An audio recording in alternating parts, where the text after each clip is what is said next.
Olá, pessoal, boa noite. Que bom que o pessoal está conseguindo entrar agora. Agora as portas foram abertas. Estou cheia de mensagens aqui no WhatsApp, uma turma imensa me perguntando, né, pelo acesso. Eu acho que agora foi, né? Que bom. Então, para quem chegou agora, mais uma vez, boa noite.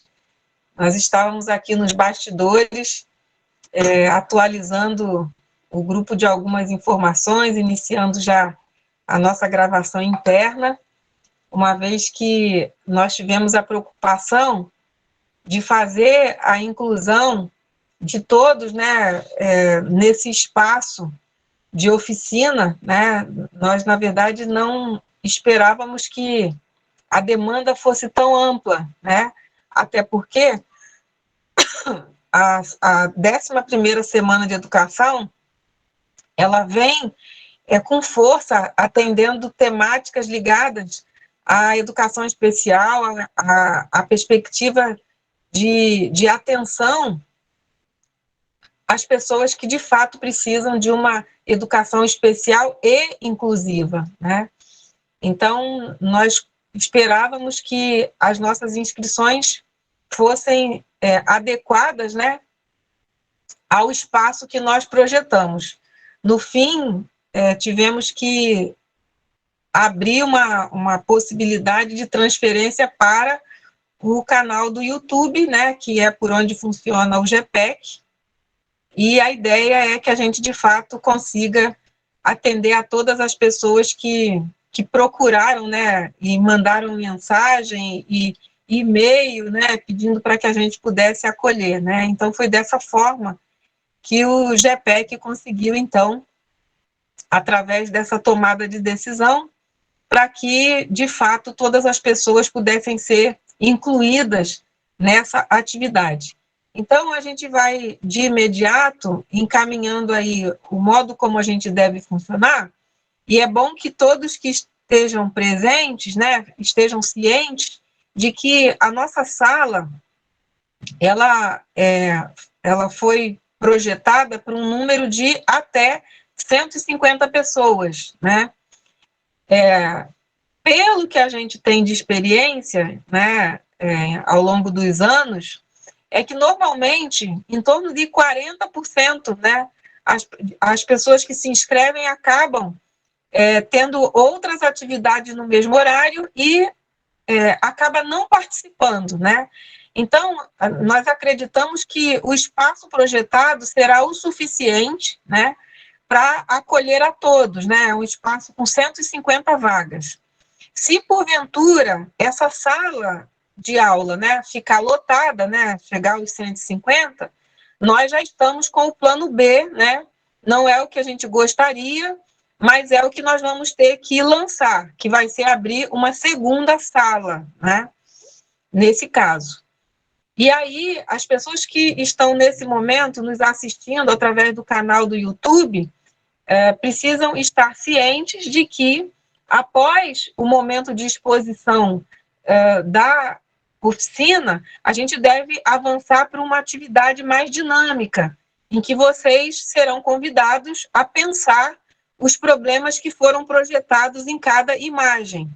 E, nesse sentido, o Meet foi considerado como referência para esse momento de dinâmica, considerando que se trata de uma plataforma de resposta imediata, né?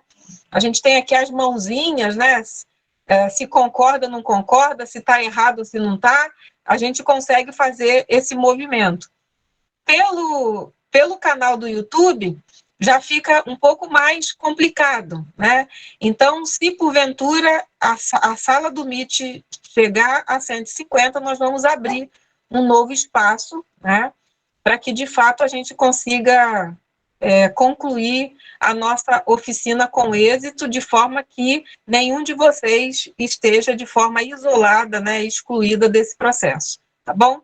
Então, assim, é com muita alegria que eu declaro aberta a nossa oficina, né, de imediato.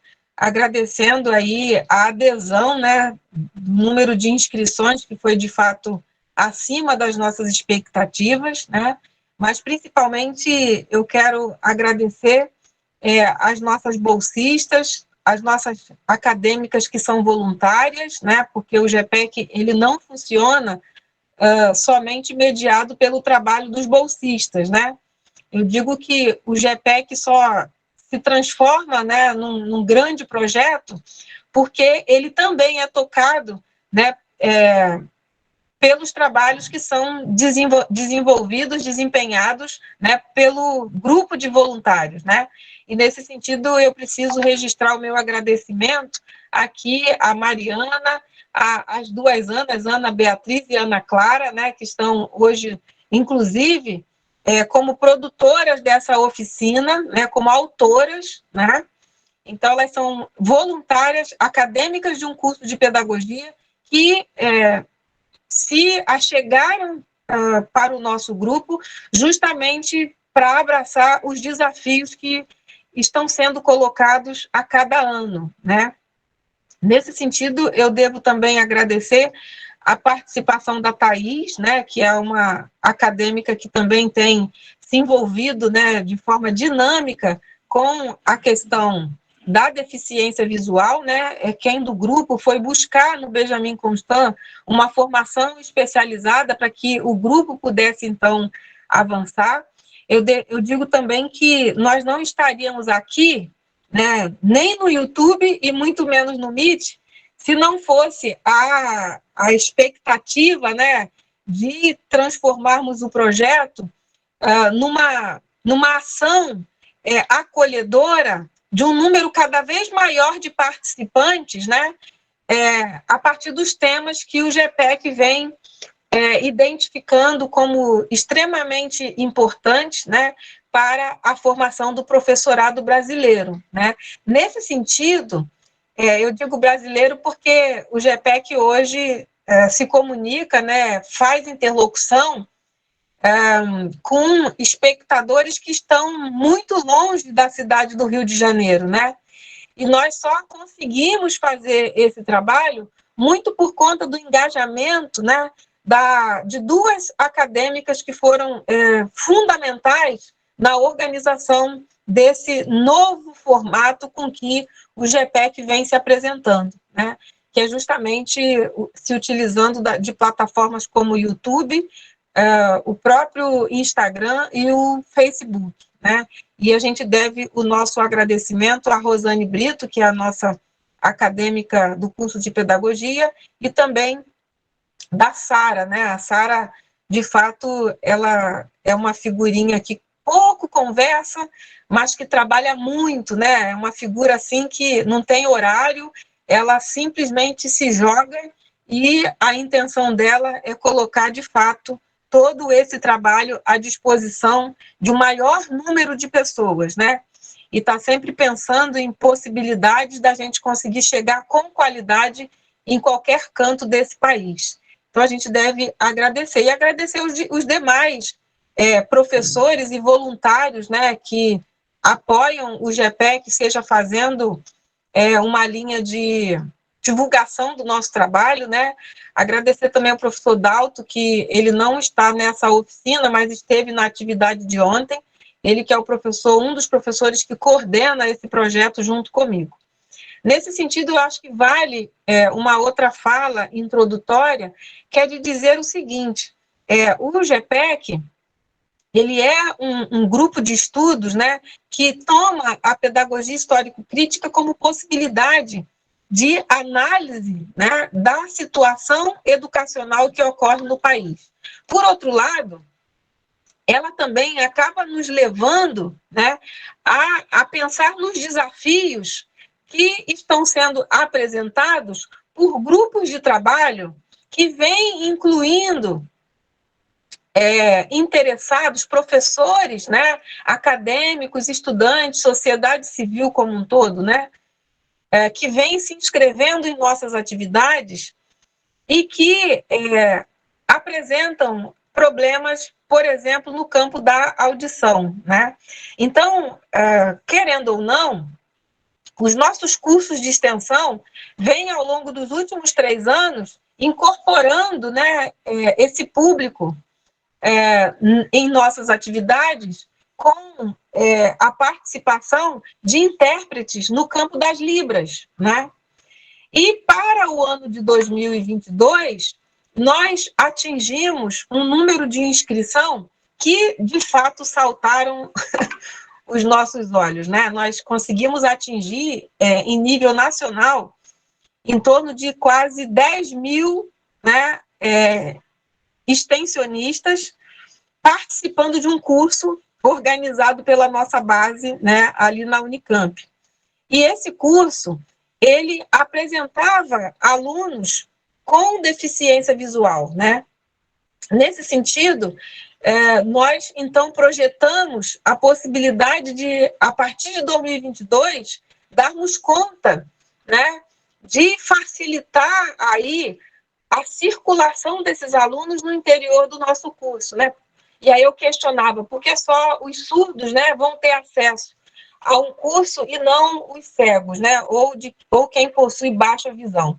E nesse sentido, né, observando essa problemática e, no mesmo tempo, essa necessidade, nós nos colocamos o desafio de qualificar o nosso grupo, né, para que, de fato, a gente pudesse caminhar ao longo de 15 semanas trabalhando na adequação de materiais didáticos, né, de forma que todos esses interlocutores pudessem ter acesso, não só aos textos, né, mas principalmente aos slides que estavam sendo produzidos aí e projetados em cada aula.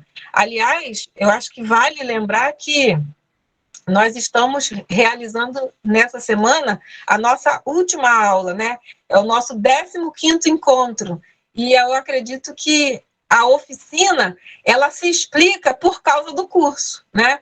Porque justamente a Ana Clara, a Ana Beatriz, a Mariana, né? A Sara, a Rosane, né? E mais a professora Rosemary, envolvidos nesse projeto junto com o professor Dalton, né, que nós conseguimos colocar no ar ao longo de todas essas semanas, né, não foram poucas, todo um material preparado para que o nosso aluno cego ou de baixa visão pudesse, então, ser incluído, né, definitivamente nessa atividade. E aí eu pensei, se nós conseguimos ir atrás de uma formação, né, implementamos essa mesma oficina no interior do projeto, por que essa oficina ela não pode se transformar num instrumento, né, para os nossos acadêmicos, né, para os nossos companheiros de redes sociais? Nós estamos com redes aí em torno de 1.000 a 1.000 e poucas adesões, né? Enfim, e foi dessa forma que nós nos organizamos para que a gente pudesse projetar exatamente o conteúdo que foi planejado. O áudio está meio baixo, eu não estou conseguindo ouvir direito. Vocês poderiam aumentar um pouco? Júnior, boa noite. Foi Júnior que falou, né? Aqui tá normal pra gente, tiveram umas outras pessoas no chat que também falaram. Vocês estão ouvindo eu? Sim, sim, ouvindo bem. Eu estou ouvindo super bem. Todos estão registrando que está normal. Veja se o seu áudio está reduzido. Ok, Cláudia, está alto e bem claro, isso. Tá, posso prosseguir? Então, a nossa oficina, ela nasce dentro desse contexto, né, e eu acho que é importante a gente compartilhar o modo como nós nos projetamos para estar aqui hoje, né, e por isso, na verdade, eu acredito que nós nos organizamos nessa oficina mais para compartilhar o que nós conseguimos aprender, né, e os nossos desafios, justamente para que vocês do lado de lá possam também fazer o mesmo no interior das escolas, né, das secretarias, das demais instituições de cultura. Como eu estava comentando com vocês, esse projeto, então, ele cumpre com um exercício, né, que é de trazer para a Unirio a possibilidade da gente avançar com estudos e pesquisas no campo da pedagogia histórico-crítica, né? E aí, observando o desafio que nós temos, que é de gerar possibilidades de inclusão cada vez mais ampla, né? É que nós, então, demos conta de organizarmos essa oficina visando compartilhar os saberes que foram acumulados ao longo dos últimos meses, né, na tentativa de qualificar o nosso próprio pessoal para que a gente, então, avançasse com a adaptação de materiais e pudesse, dessa forma, né, projetar aí materiais para que professores, acadêmicos, né, que são nossos alunos no curso de extensão, pudessem ser, então, atendidos, né? Eu digo que, durante a pandemia, nós tivemos o desafio de ter que transplantar as nossas salas de aulas, né, para os espaços das redes sociais, né? Mas essa adequação, ela acaba nos colocando, né, diante também do desafio agora de como projetar ações, eventos, né, e atividades, nos utilizando de um protocolo, né, que é justamente de adaptar materiais para aquelas pessoas com baixa visão ou até mesmo, né, com cegueira total, né? Então, nós desenvolvemos essa oficina e a ideia, né, é justamente também recuperarmos, né, que o nosso país ele se encontra, né, como uma referência no campo do desenvolvimento de legislação que vem, né, a cada ano projetando, né, um conjunto de direitos, né, visando, então, atender aquela aluna, aquele aluno, né, que, querendo ou não, apresenta dificuldades, seja ligada à sua sensibilidade, né, como é o caso de estudantes que possuem o autismo, né? Nós sabemos também que há uma grande preocupação com aquelas pessoas que apresentam também o déficit de atenção, né, que é o TDAH, e nós temos também, agora, né, com a possibilidade de organizarmos materiais para aquelas crianças, né, jovens, adultos, enfim, que possuem cegueira, né? E pensando nisso, é que nós preparamos o encontro de hoje e a minha expectativa é de que realmente esse espaço, né, ele não sofra mais nenhuma outra invasão e que, de fato, a gente consiga concluir a atividade que estava projetada para iniciar às 8 horas, né, e que a gente acaba tendo que retomar nesse momento, né, com toda força, para que, de fato, a gente consiga, né, socializar o que nós preparamos para a noite de hoje. Então, eu quero convidar aqui a Ana, né, para fazer essa primeira parte, né, de exposição. Na sequência, a gente deve contar também com a participação da Mariana, da Thaís, né? Na verdade, são duas Anas, Ana Beatriz e Ana Clara, né? E a gente, então, prossegue com aquela mesma metodologia, observando, né? E, possivelmente, se a nossa sala atingir o quantitativo de 150, nós vamos precisar abrir um segundo espaço, né? Então, é importante que todos estejam atentos a essa possibilidade e entender que nós vamos perder aí alguns minutinhos, mas justamente para dar conta de incluir todos aqueles que estiverem apresentados ali no canal do YouTube. Então, está contigo, Ana, a palavra, e que a gente possa, então, dar início às nossas atividades. Tá. Olá, gente, boa noite. Vocês estão me ouvindo bem? Professora, Sim. você pode fechar o seu áudio, porque acaba duplicando? Por favor, obrigada. Primeiramente, quero agradecer a Rosemary, né, e a participação de estar aqui hoje. Eu me chamo Ana Beatriz, sou acadêmica de Pedagogia pela Unirio, estou fazendo o 3º período.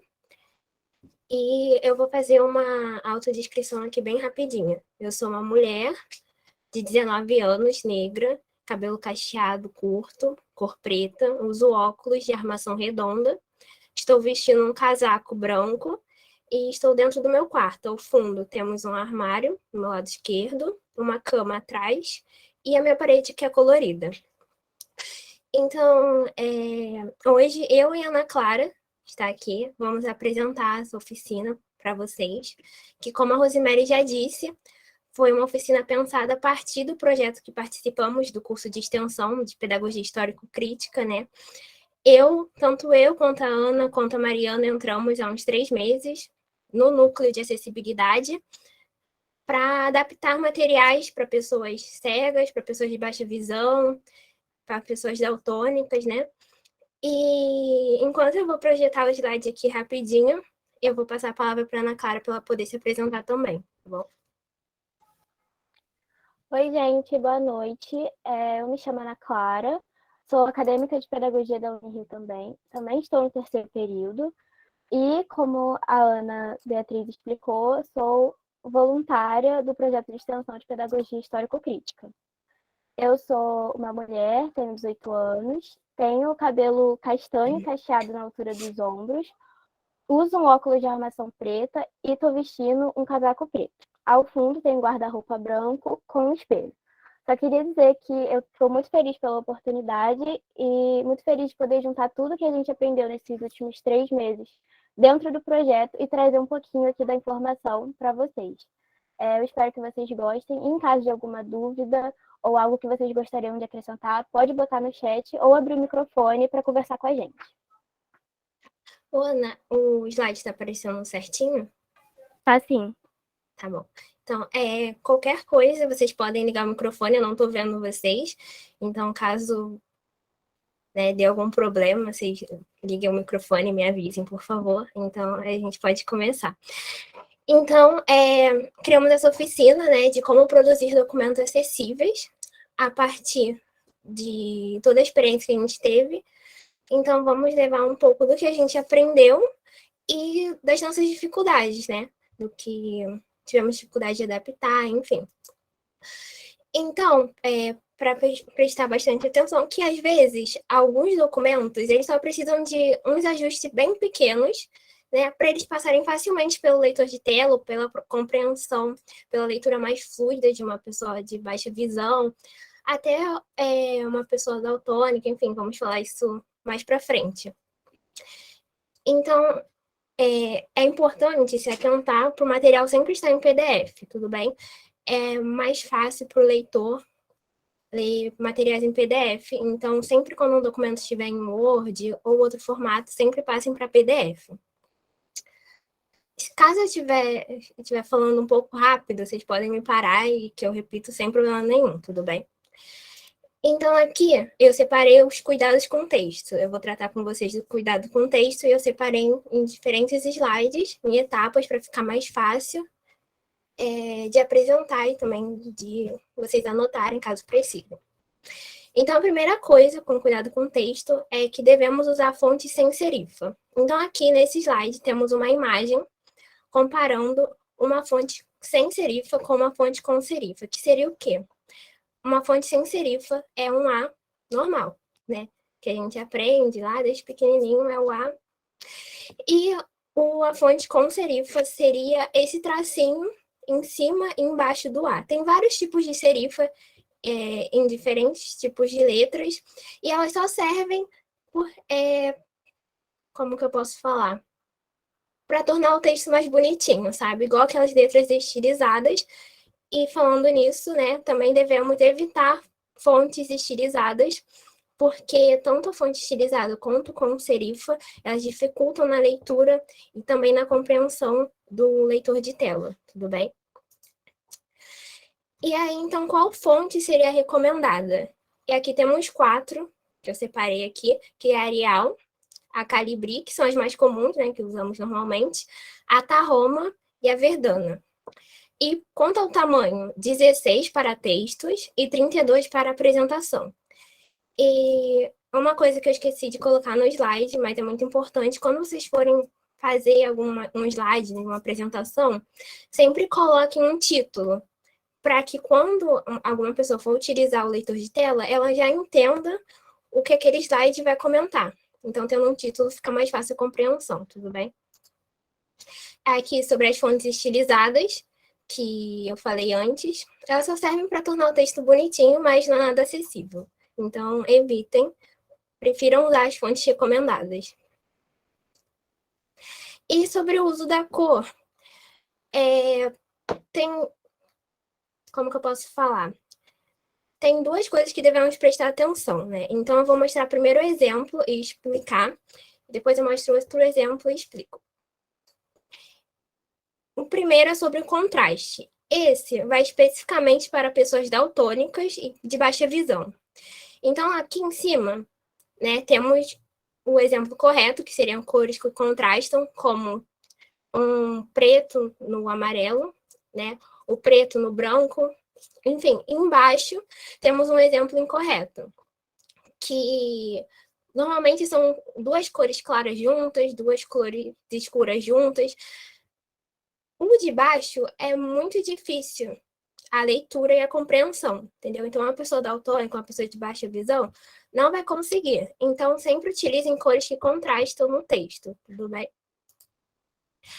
E aqui já serve para pessoas cegas e daltônicas, e pessoas que vão utilizar o leitor de tela. Eu vou ler o exemplo aqui e já falo sobre. Em relação à inscrição no curso, os grupos com lugar disponível encontram-se marcados com a cor verde. Grupo 1, segunda e terça. Grupo 2, quarta e quinta. Grupo 3, sexta e sábado. E grupo 4, domingo. A primeira questão, uma pessoa com daltonismo, ela não vai conseguir diferenciar o vermelho do verde. Então, ela já não vai saber qual grupo está disponível, qual grupo não está. Uma pessoa utilizando o leitor de tela, o leitor, ele não diferencia cores. Então, ele apenas vai ler o que está escrito, sem diferenciar as cores. Então, não é nada acessível desse jeito.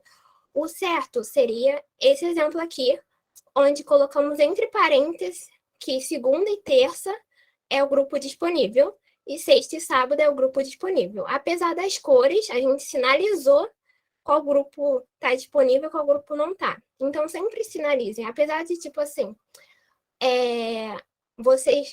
eu ler, por exemplo, eu ler e já entender o que a informação está me passando, para outras pessoas podem não ser assim. Então, sempre sinalize o que está subentendido, tudo bem? E aí, quanto ao tamanho da linha, o espaçamento deve ser no mínimo de 1,5 para o texto não ficar tão grudado e no máximo de 2 para o texto não ficar tão afastado. E sempre sinalizem o parágrafo. E aí a gente vai entender isso no próximo slide, que é sobre a margem. A margem é preferencialmente alinhada à esquerda. Por quê? O leitor ele vai sempre ler da esquerda para a direita. Tudo bem? Então, margens justificadas, elas não são recomendadas. E outros cuidados que devemos ter é sobre evitar cabeçalhos e rodapés, né? Quando chega o rodapé, quando o leitor está lendo um texto e chega no rodapé, ele entende que aquele texto acabou. Normalmente, um rodapé possui uma linha e depois vem o rodapé com as referências ditas no texto. Então, ele vai entender que o texto acabou ali e não vai ler o rodapé, entendeu? Então, evitem usar cabeçalhos, rodapé e não utilizar caixas de texto. Eu espero que vocês tenham entendido. Foi uma apresentação bem rapidinha e eu vou deixar com a Ana Clara agora. Qualquer dúvida pode botar no chat que eu vou responder dentro do possível o que eu sei. Então, gente, Espera só um minutinho, né? Que eu vou esperar.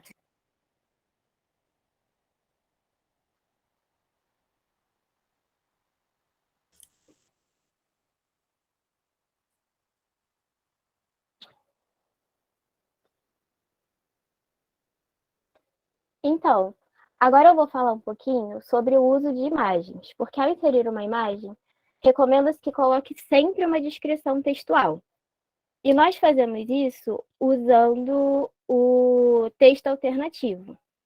Dessa forma, o conteúdo e a informação daquela imagem será passado de forma correta e acessível para todos. Agora, como incluir os textos alternativos no documento? Quando você está produzindo o seu documento no Word e você adiciona uma imagem, no menu de ferramentas aparece a opção Acessibilidade. Quando você clica ali, aparece a opção de editar texto alternativo, que abre uma caixinha de texto. E ali você faz a descrição da imagem que você adicionou. Aqui nós temos o exemplo de como fica o texto alternativo na legenda. Tem a imagem e abaixo dela a legenda, que no caso desse exemplo seria o desenho de um carro branco com detalhes pretos em tamanho pequeno. Agora, como que faz uma descrição de imagem corretamente? Para isso, tem algumas informações que não podem ser deixadas de fora, sendo elas o formato, que é o que indica se é uma foto, uma ilustração, um desenho, uma pintura, uma colagem, enfim. O sujeito, que é quem está na foto, se é um adulto, uma criança, um objeto, um animal, sendo sempre o mais específico possível. Então, se é um objeto, especifica qual é o objeto. Se é um animal, especifica qual é o animal. A paisagem, que é o contexto da imagem, ou seja, onde ela acontece, onde o sujeito está, pode ser o interior de um lugar, uma área externa. E é importante também especificar quais são as cores evidenciadas e em qual posição. Por exemplo, uma parede branca, um fundo verde, e assim vai. E por último, a ação, que é o que está acontecendo naquela imagem. Faz o que, está como, e sempre usando os verbos no presente. Outra coisa que devemos nos atentar é que a descrição da imagem deve ser sempre feita de modo imparcial. É para descrever o que a imagem está mostrando. E principalmente em casos de pintura, não é para descrever qual é a sua interpretação daquela imagem, e sim o que a imagem está mostrando. A interpretação é algo pessoal que vai ser feita de cada pessoa. Pode passar. Aqui nós nós dividimos a descrição em não recomendada e recomendada de uma mesma imagem para ficar mais claro. Nesse exemplo, a descrição não recomendada seria crianças brincando. Mas por que não é recomendada se na imagem são crianças brincando? Com essa descrição, ela é muito ampla, então é difícil você entender exatamente qual é o conteúdo daquela imagem, o que exatamente está ali. A descrição recomendada seria foto de duas crianças sentadas em um fundo branco, brincando com diversos cubos com cores vermelho, amarelo e verde, sendo sempre bem específico. Agora, vamos falar um pouquinho sobre a questão dos gráficos. Nós trouxemos aqui, primeiramente, um exemplo de um gráfico não acessível. Ele é um gráfico do censo do IBGE de 2010, onde tem o desenho do mapa do Brasil, com a bandeira do Brasil cobrindo o mapa. Ao lado, nós temos o número 190.732.694. Ao lado desse desenho, nós temos o gráfico em formato circular, com a cor vermelha, indicando a palavra motora, a cor azul, indicando a palavra visual, a cor verde, indicando a palavra auditiva, e a cor amarela, indicando a palavra mental, com o número 45.606.048, que seriam 23,60% dos brasileiros daquela época. Agora, por que esse tipo de gráfico não é acessível? Ele não é acessível porque a informação não está sendo passada explicitamente. Não está explicado sobre o que é o gráfico e, como a Ana Beatriz acabou de explicar, a cor não pode ser usada como o único indicador de informação, que é justamente o que está acontecendo aqui. Você precisa ver as cores para você entender o que o gráfico quer passar. E o leitor de tela não faz distinção de cor. Vendo o gráfico acessível que eu trouxe, fica notória a diferença. Primeiramente, ele logo especifica sobre o que é o conteúdo. Está escrito preferência por filmes dos alunos do terceiro ano. E ele escreve também a informação do gráfico, que 5,7% dos alunos do terceiro ano preferem drama, 20% preferem terror, 34,3% preferem ação, 25,7% preferem comédia e 14,3% preferem romance. Então, a informação do gráfico vai ser passada independente da imagem. O leitor de tela vai conseguir ler e todo mundo vai conseguir entender. Agora, vamos falar um pouco sobre o verificador de acessibilidade. É uma opção que muitas pessoas não sabem que tem, mas produzindo documentos através do Microsoft Office e do Google Docs, é possível ativar o verificador de acessibilidade, que dará dicas, fará avisos e indicará erros no documento para que o documento fique plenamente acessível. Ou seja, quando vocês estiverem produzindo o documento de vocês e ativarem o verificador de acessibilidade, a opção aparece lá na hora, ele vai fazer uma revisão do texto de vocês e, com isso, dará sugestões do que pode ser melhorado e mudado para que o texto fique plenamente acessível para todos. E, por último, nós temos algumas opções de leitores de tela. Geralmente, os celulares já vêm com a opção nas configurações, só que desativadas. E, no caso do Android, para ativar, é o Talkback. É só ir em configurações, na parte de acessibilidade, visão e ativar Talkback. E no caso do iOS, é o VoiceOver. E para ativar, é só ir nos ajustes, em acessibilidade, visão e VoiceOver. Dessa forma, vocês conseguem passar o documento de vocês pelo leitor antes de vocês disponibilizarem, para ver se está passando direitinho, se tem alguma coisa que precisa ser mudada ou melhorada. E em caso de celulares que não venham com essa opção, vocês podem encontrar várias opções de leitores de tela disponível para download no Google Play. Elias, quer falar? Sim, no caso eu queria uma recomendação de um aplicativo de leitura para cegos. Além do Talkover, do Talkback, do VoiceOver? Sim, eu cheguei a baixar um que eu não lembro mais o nome, já tem muito tempo, já tem uns 3 anos. Uhum. Mas assim, eu não lembro o nome dele. Então, Elias, acho que você botando nas lojas que tem de download dos celulares, leitor de tela tem vários. A gente aqui não sabe porque a gente usa dos nossos celulares. Mas acredito que os que têm a maior nota nas lojas de download devem ser os melhores.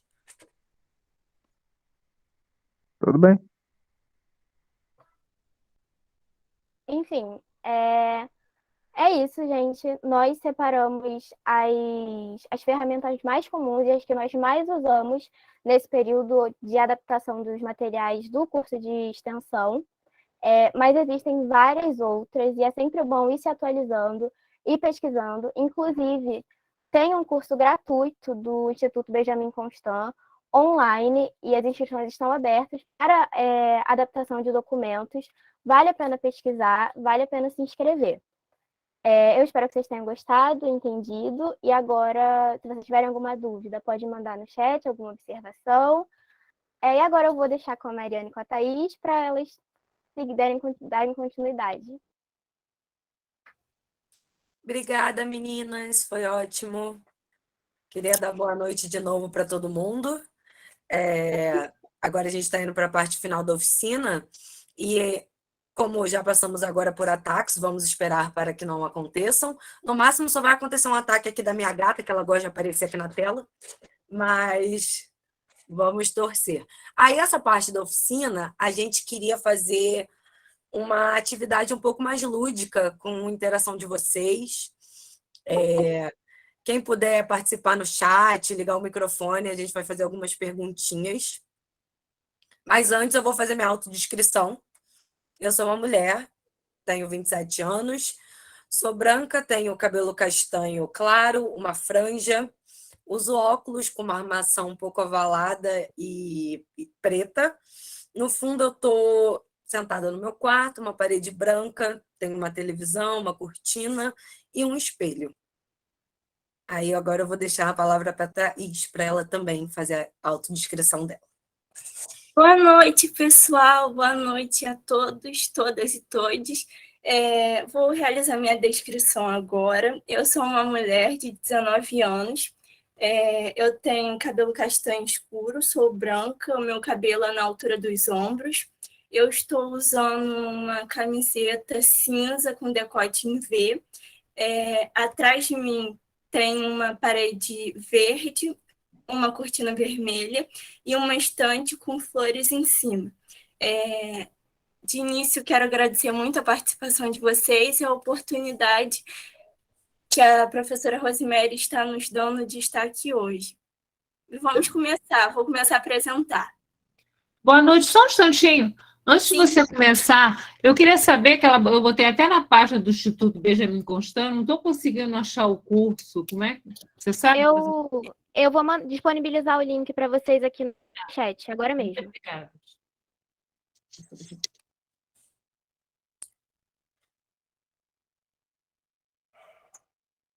A Thaís vai fazer a projeção aqui, né, Thaís? Sim, eu vou compartilhar agora com vocês. A primeira atividade, a gente vai passar um áudio de uma situação. Apenas o áudio. E aí a gente gostaria que vocês respondessem, preferencialmente falando, né? Mas quem tiver vergonha pode falar no chat o que vocês acham que é essa situação. E para introduzir, qual é a importância da descrição? Eu só peço, por favor, que vocês confirmem se estão conseguindo visualizar, porque quando eu começo a apresentar, eu não consigo mais ter acesso. Tá perfeito, Thaís. Muito obrigada. Então, vamos começar. Como a Mari explicou, nós vamos apresentar um áudio e pedimos que vocês imaginem o que se passa nessa situação.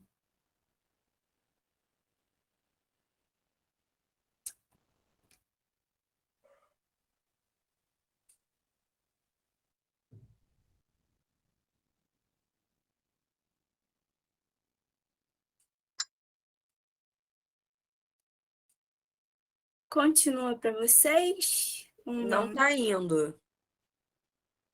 Não, o áudio não está saindo. Clica de novo no play.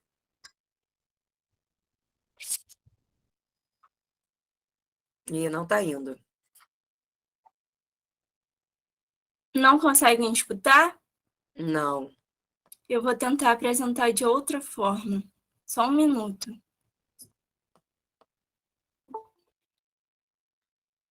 Você quer que eu tente aqui para ver se vai? Não, acho que agora eu vou conseguir.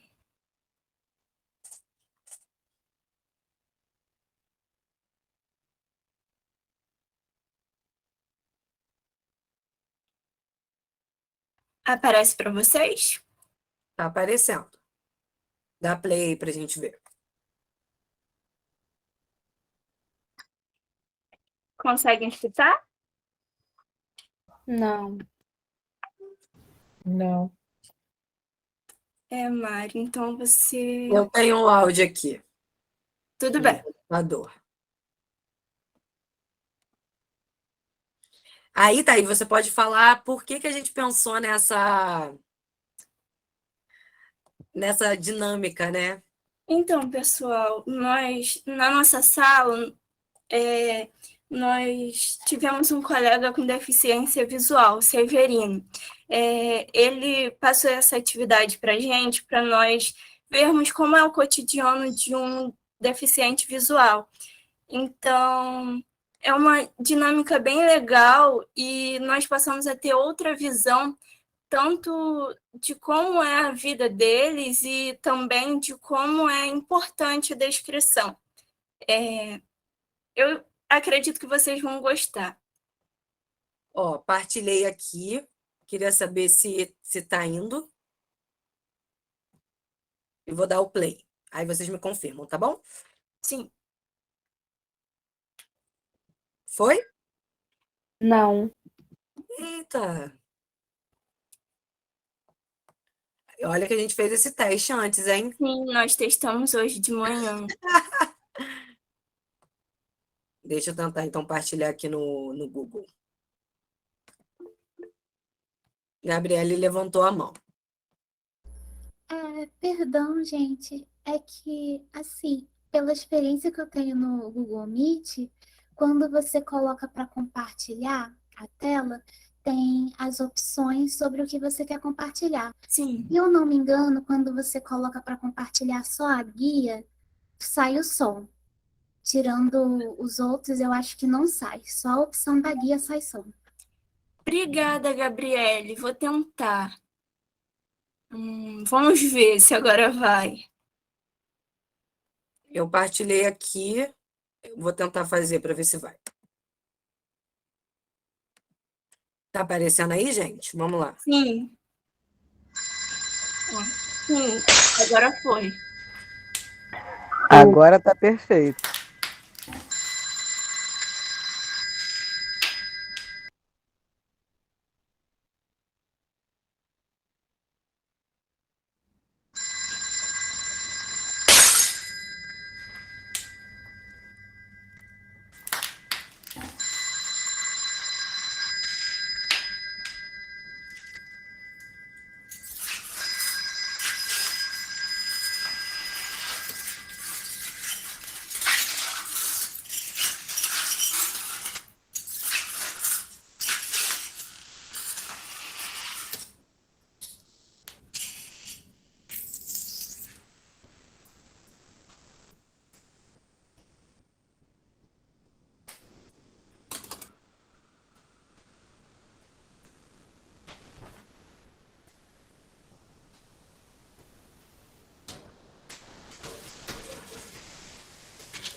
O microfone tá O que desligado. vocês acham que pode ser esse áudio?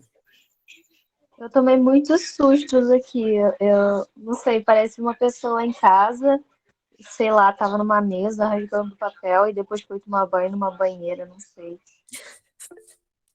Pode falar, Elias.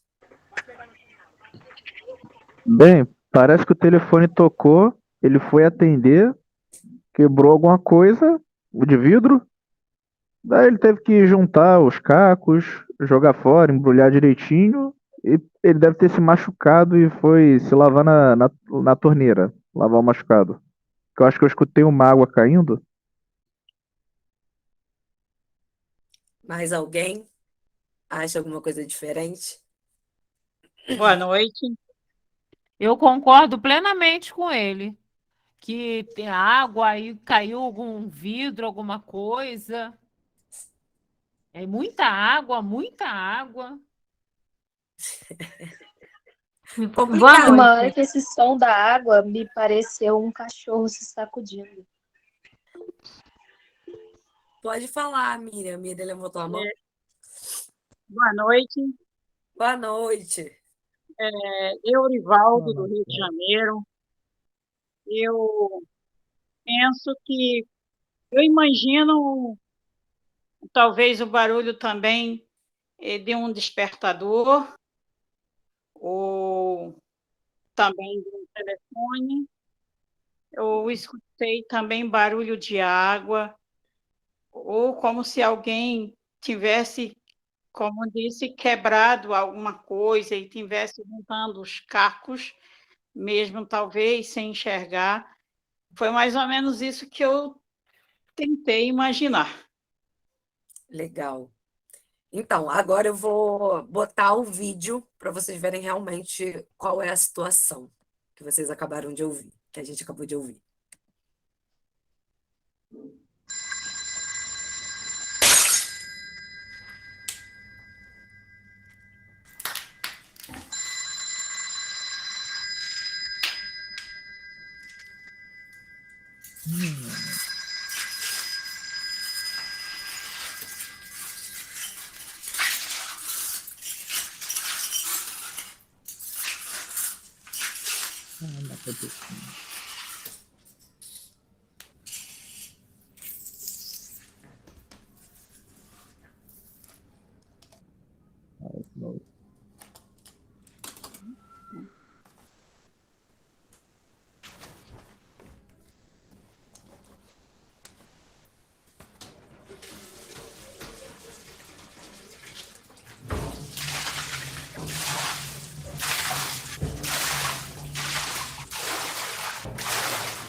Então, Poucas pessoas esperavam, né?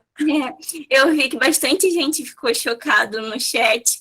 Então, não sei se temos algum aluno cego aqui assistindo, mas vou falar brevemente sobre o que o vídeo se trata. Ele é um homem cego que derruba... Eu sou deficiente visual. Sim, ai, que ótimo que você está aqui com a gente. Mas é um homem cego que derruba o aquário com o peixinho dele. Ele procura o peixinho no chão, acaba esbarrando com alguns vidros quebrados do aquário. Então, ele arruma uma solução. Ele tampa o ralo do chão dele, liga a torneira da pia e deixa a água transbordar, fazendo com que o chão, a água comece a subir e o peixinho encontre ele em determinado momento. Essa dinâmica é para nós vermos que, como é difícil sermos guiados apenas pelo som, e a importância de nós realizarmos a descrição. Se o Eurivaldo tiver...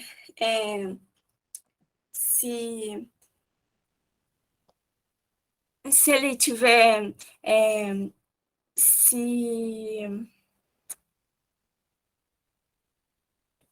Esqueci, fugiu a Se tiver palavra. alguma dificuldade, pode falar com a gente? Não, se ele tiver visto algo do Se cotidiano identificando. dele no vídeo, exatamente, se identificado com algo do vídeo, conta um pouco pra gente como é a sua experiência. Vocês estão me ouvindo? Sim.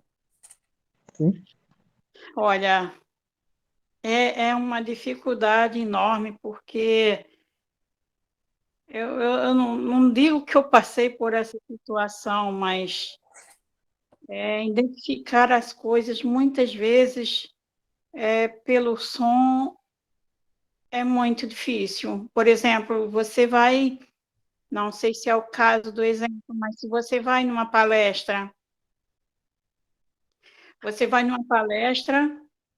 aí você está escutando o palestrante, mas aí você pensa, o palestrante está onde? Porque o som está ligado, o palestrante está falando, mas em que direção ele está? Né? Então, isso é muito difícil para a gente que não enxerga, para tentar localizar. Então, uma das coisas que todo palestrante deve fazer, porque isso é de fundamental importância, antes de tudo, ele tem que não usar o microfone e falar em voz alta, para que todo deficiente visual tome ciência para saber aonde ele está localizado, né? Então, isso é de fundamental importância para essa descrição por conta do som, porque muitas vezes você está e o som, você não sabe de onde a pessoa está vindo. Eu posso estar numa igreja, se tiver uma caixa de som atrás de mim, eu vou me virar para a caixa de som. Eu não sei onde é que ele está. Sim, que legal. Obrigada, Eurivaldo, por passar isso para a gente. E muito obrigada pela sua presença aqui. Você veio aprender com a gente e a gente acabou aprendendo com você. Muito obrigada por compartilhar com a gente. Eliette. Sim, boa noite. Eu tenho, assim, um prazer... Vocês estão me escutando? Sim, perfeitamente. Sim. Eu tenho prazer em ser colega de trabalho do Eurivaldo, né? Ele é um professor cego, a gente trabalha no município de São João, e, assim, eu compartilho muito, a gente troca muito, né? A questão, né, nas salas, ele trabalha com EJA especial, deficiência visual, e eu trabalho em sala de recursos, mas também estou sempre junto, né, com eles, com ele, com o aluno. Temos a outra professora também, a Ida Guerreiro, ela ia participar da sala, não sei se está participando. E eu sempre digo que a audiodescrição é importantíssima. Deve sim, principalmente quando você vai começar algum tipo de evento, né, conforme Erivaldo estava comentando, a necessidade dessa audiodescrição, até para que a pessoa com deficiência visual ela consiga ter uma mobilidade, né? Ter essa questão mesmo de onde eu estou, né? Como é esse ambiente, então fazer essa descrição para o deficiente visual, para que ele possa se localizar e evitar determinados tipos de obstáculos que, como a gente viu no vídeo, pode, assim, né, ocorrer algum tipo de ferimento. Então, esses cuidados. Outra coisa também que eu chamo a atenção no vídeo é a questão quando alguém liga, né? E você fala assim, poxa, eu estou ligando, está demorando a atender, gente, tem que esperar mesmo. Porque, né, eles têm que ter o tempo deles para poder acessar até a questão mesmo da fala no próprio aparelho, de atender, né? Às vezes, o que aconteceu no vídeo está distante, então tem que ter a calma para não esbarrar em algo que possa oferecer risco. Então, assim, quando ligar, a pessoa sabe que a pessoa tem uma deficiência, aguarda, espera, eu estou ligando e não está atendendo. Claro, ele não é igual a gente que, de repente, sai correndo, está enxergando, e vai lá e atende rapidinho, né? Então, a gente tem que ter esse cuidado de aguardar também o tempo da pessoa com deficiência visual. Muito obrigada, viu, Eliette?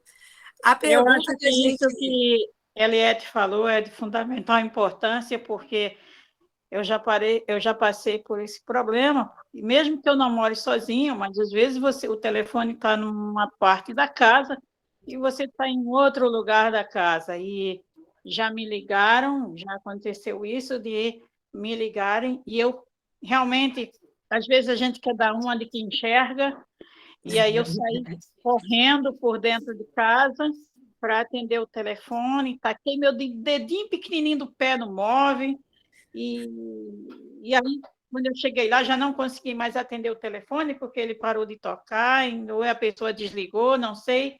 O fato é que eu que acabei saindo no prejuízo por ter corrido e ter quebrado, batido meu dedinho no móvel. Né? Então, muito difícil.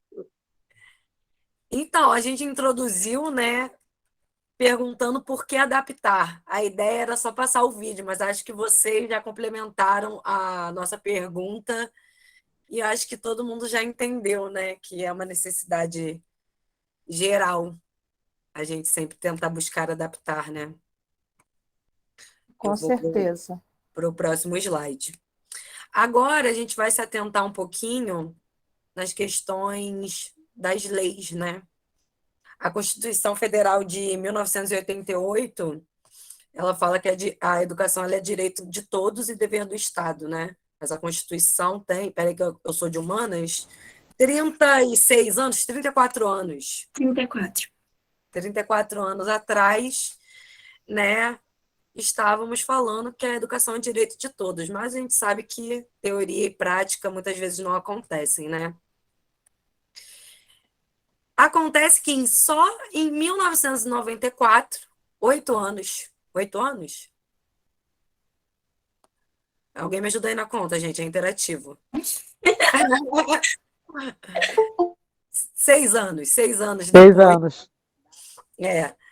Que o termo inclusão foi oficializado em âmbito global, em uma confederação das Nações Unidas. Ou seja, em 1988 era estabelecido que a educação era direito de todos, mas só em 94 o termo inclusão foi oficializado, né? Então a gente vê que realmente essa educação ela não é de acesso a todos, né? Com essa conferência da ONU foi criada a Declaração de Salamanca para reforçar esse direito realmente da inclusão e da educação para todos. Ou seja, isso tudo é muito recente, né? Nós agora, estudantes, assim, que bom que a gente está ingressando e tendo contato com esse tipo de demanda, esse tipo de materiais e buscando estudar isso. E aí, em 2015, pouquíssimo tempo atrás, foi instituída a Lei de Inclusão da Pessoa com Deficiência, né? Falando justamente que a educação ela é um direito da pessoa com deficiência, que o Estado, que a família, que as unidades de escola, tanto públicas quanto privadas, têm que assegurar esse direito de educação constitucional. E eu trouxe esses dados para a gente ter uma ideia de como tudo isso é muito recente, né? Então, como todo mundo tem que falar sobre isso, porque é muito recente. E aí, Thaís? Agora nós vamos mostrar um pouco sobre a tecnologia e inclusão. Nós estamos apresentando uma foto de um homem com óculos, ele é deficiente visual, e na armação do óculos, ele possui um dispositivo que parece uma câmera. Essa câmera, ela realiza a adaptação para ele. Nós descobrimos esse recurso enquanto nós montávamos os slides para a apresentação e nós achamos muito bacana compartilhar com vocês, porque hoje em dia a tecnologia ela está bem evoluída, mas a Mari vai mostrar um pouco como funciona para vocês e nós vamos ver se ela é uma tecnologia para todos ou ainda não.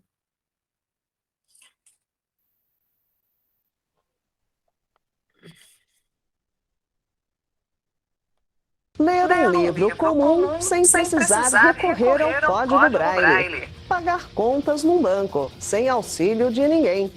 Esses são apenas alguns exemplos de atividades do dia a dia que até bem pouco tempo eram impensáveis para deficientes visuais. Hoje a tecnologia já tornou tudo isso possível e ainda há mais novidades chegando com a ajuda da inteligência artificial.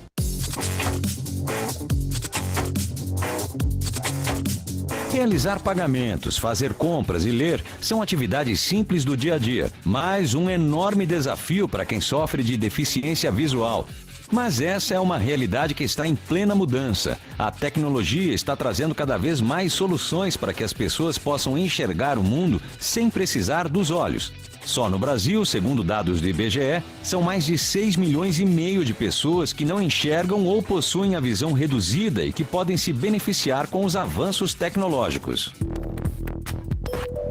Essa biblioteca em São Paulo é um exemplo. Aqui, dispositivos vestíveis e algoritmos de inteligência artificial tornam possível o acesso a um acervo de mais de 600 obras. Por meio de uma câmera e de uma armação de óculos, esse equipamento fotografa, escaneia e transforma os textos em áudios que são transmitidos para um fone de ouvido. Ele funciona em qualquer tipo de plataforma: livros, revistas, jornais, placas de sinalização, cardápios, telas de smartphones e computadores, além de conseguir ler em português e em inglês. Este liberal da quantidade de livros que tem carne inteira junto à nossa vez e separou para sempre. Entrar numa biblioteca, escolher o livro que você quer ler, isso é sensacional, né? Às vezes as pessoas que não têm a deficiência podem achar, mas isso é tão simples para quem enxerga. Para nós que não enxergamos, a gente sente essa necessidade. E essa tecnologia trouxe essa independência para a gente. Você poder vir numa biblioteca te enriquece, né? Acho que a melhor coisa que tem no ser humano é o conhecimento. E você, mesmo tendo uma deficiência visual, você poder voltar a ter conhecimento é muito bacana. Legal, né, gente? Eu não fazia ideia que isso existia, a gente descobriu, como a Thaís falou, fazendo oficina. E aí a gente pensa, né? Nossa, se tem essa tecnologia aí, por que que não tem acesso para todo mundo? Sim, nós pensamos por que adaptar. Agora vem a resposta para vocês. O porquê adaptar. A proposta era ser inclusiva, mas não é tão inclusiva assim. O valor é 14.900. Ou seja... Inclusive, essa biblioteca do vídeo ela é uma biblioteca da iniciativa privada, né? E só tem uma unidade, que é em São Paulo. Então, mais um motivo para a gente ter que adaptar, né?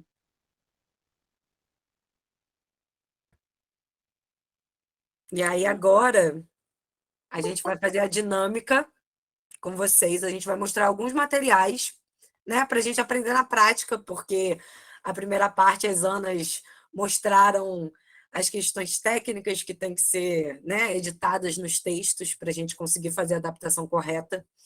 E aí a gente queria, né, fazer esse joguinho aí com vocês. A gente vai botar algumas imagens. E quem puder responder. Esse é o exemplo 1. Se alguém quiser responder no chat, o que acha que está errado, se tem alguma coisa errada. Sei que está pequenininho, mas dá para ver que tem 2 cores no texto, né? Algumas quebras de página. A gente deu a resposta, né? E mais algumas coisas, talvez tenha... Mas nós precisamos dar uma breve descrição para o Orivaldo saber o que nós estamos apresentando. Vocês estão me deixando perdido. Desculpa! A gente depois manda tudo acessível para você. Então, aqui a gente tem uma página, né, de um documento em PDF que tem indicadores de texto com letras na cor vinho, vermelho, ou seja, o leitor não lê essas cores. Então, essa indicação, essa troca de cor para fazer, né, dar um destaque nessa parte do texto não adianta de nada para um leitor. E também tem a questão dessas linhazinhas que estão entre essas separações. Muitas vezes o leitor não lê o texto que está entre essa quebra de página, essas linhas. Principalmente quando o aluno está usando a opção de selecionar o que está escrito no texto. Porque com a quebra de página, às vezes nós tentamos selecionar e não conseguimos. Então, não é o ideal utilizar a quebra de página e nem as cores como estão apresentadas para vocês. Aqui é a resposta que a gente já deu. Agora tem o segundo exemplo. Tem um texto, nele tem algumas informações, mas nós só vamos observar a estrutura dele. Não, agora eles vão responder. Deixa eles responderem. Depois nós te explicamos, Eurivaldo. É. Alguém acha algum erro, assim, muito visível? Podem responder no chat.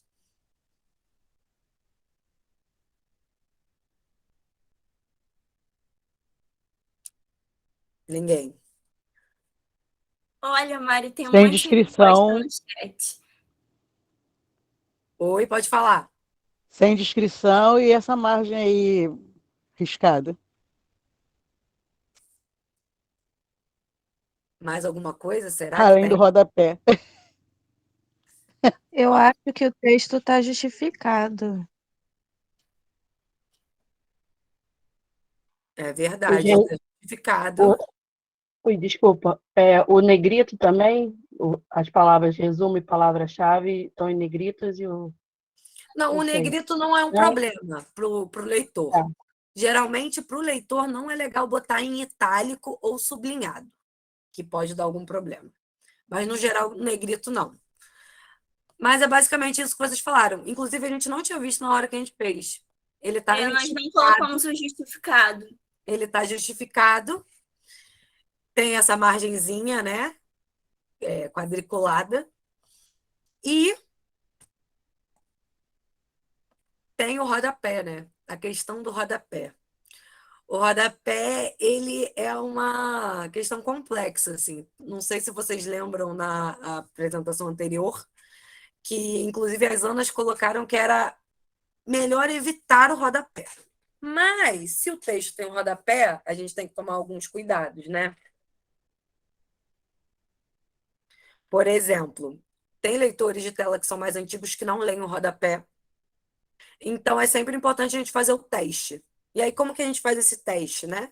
Tendo um leitor no nosso celular, se a gente for fazer uma adaptação, botar o texto no leitor, ver se ele vai ler esse rodapé.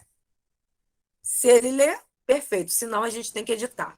Uma forma de ver pelo computador... Pode falar, Thaís. Algumas dicas pelo computador.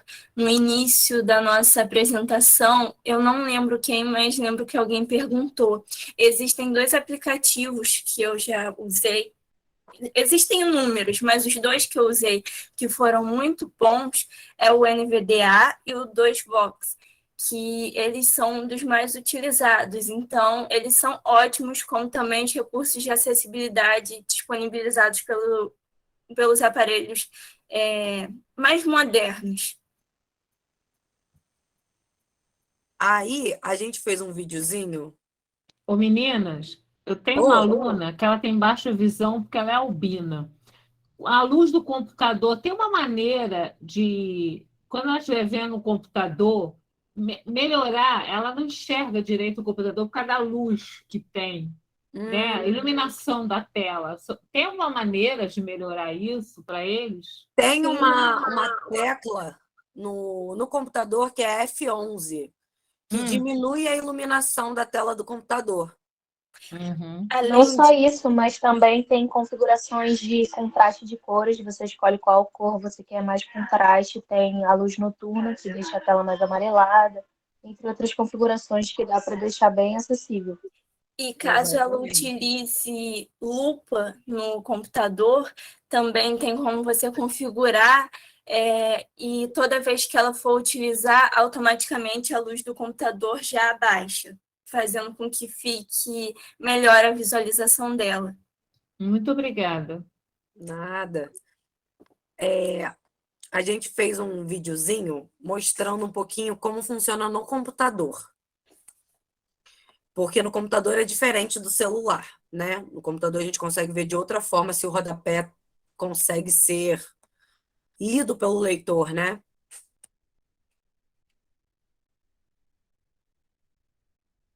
É nesse outro aqui. Ensino, pedagogia histórico-crítica, teoria histórico-cultural, desenvolvimento infantil. O mestre em ensino pela UniOeste. Professora Rede Municipal de Foz do Iguaçu. Per e-mail suziane.souza.phc@gmail.com. a gente achou legal trazer para vocês terem uma visualização. Não ficou muito bom o vídeo, porque a nossa tecnologia, nossas câmeras não são muito boas, mas às vezes a gente fica falando o leitor, e aí quem nunca teve contato com o leitor, né, com o programa, não consegue visualizar muito bem como que é que funciona, né? Ele funciona basicamente assim. Deixa eu sair aqui para mostrar o outro vídeo. O outro vídeo é falando sobre o rodapé no computador. Quando a gente está no computador, a gente tem dois métodos, né? A gente pode selecionar, pegar o mouse do nosso computador e tentar selecionar a caixa de texto que está no rodapé. Quando o rodapé não é acessível, a gente não consegue fazer essa seleção com o mouse. E aí a gente tem que fazer algumas alterações para a gente conseguir. Que no caso não sei se todo mundo consegue ver, que acima desse rodapé aqui tem uma linhazinha, tirar essa linha. Às vezes a gente só tirando essa linha, o leitor já consegue ler. Você quer falar um pouquinho mais sobre isso, Thaís? Então, a Miriam colocou no chat que ela usou uma vez, ele leu tudo, o texto, o rodapé, tudo junto. Então, Miriam, os leitores mais modernos, eles leem, mas os leitores antigos, eles não leem, como eu estou mostrando aí no vídeo para vocês. Eu tento selecionar, mas eu não consigo. E apagando essa quebra do rodapé, eu já consigo fazer a seleção. Então, é importante nós sempre observarmos se nós conseguimos selecionar e mesmo se nós conseguimos ficarmos atentos, porque talvez o aluno não use um leitor tão moderno quanto o nosso e não consiga realizar essa leitura como a gente consegue. Sim, é sempre importante, além da gente saber essas técnicazinhas, né? Como a gente seguiu o protocolo da adaptação, também perguntar para os nossos alunos qual é a demanda deles, né? Qual o celular que eles têm, qual é o leitor, né? Mandar um material para eles. A gente vai até falar isso um pouquinho mais à frente. Mandar um material para eles e perguntar: e aí, ficou bom? E aí, o que você acha que pode melhorar? Conseguiu ler tal parte? A gente vai para um outro exemplo aqui. Queria saber o que vocês acham que está errado aqui. Nesse slide. Isso é um slide de uma apresentação de uma aula. Enquanto vocês vão dizendo, esse foi um dos problemas que nós enfrentamos quando nós estávamos adaptando, como a professora falou, para o curso de extensão. Nós estávamos aprendendo muitas coisas durante esse curso, que nós estávamos adaptando pela primeira vez, e essa imagem que vocês estão vendo, esse slide, foi uma das vezes que nós tivemos, uma das inúmeras vezes que nós tivemos muita dificuldade em saber o que fazer. E nós descobrimos juntas uma solução para esse problema. E aí, alguém tem um chute do que pode estar errado nesse aí? Porque tecnicamente tem legenda, né? Está legendado. A Bruna falou multi-imagens, a Milena falou muita quebrada e sobrepostas às imagens. Eu vou até dar um zoom aqui, ó, para vocês verem melhor. Exatamente isso. Muita imagem. Aqui a gente tem 1, 2, 3, 4, são 5 imagens, só que dentro de cada imagem tem outras 3 fotos. E aí pouquíssimo espaço para a gente legendar, né?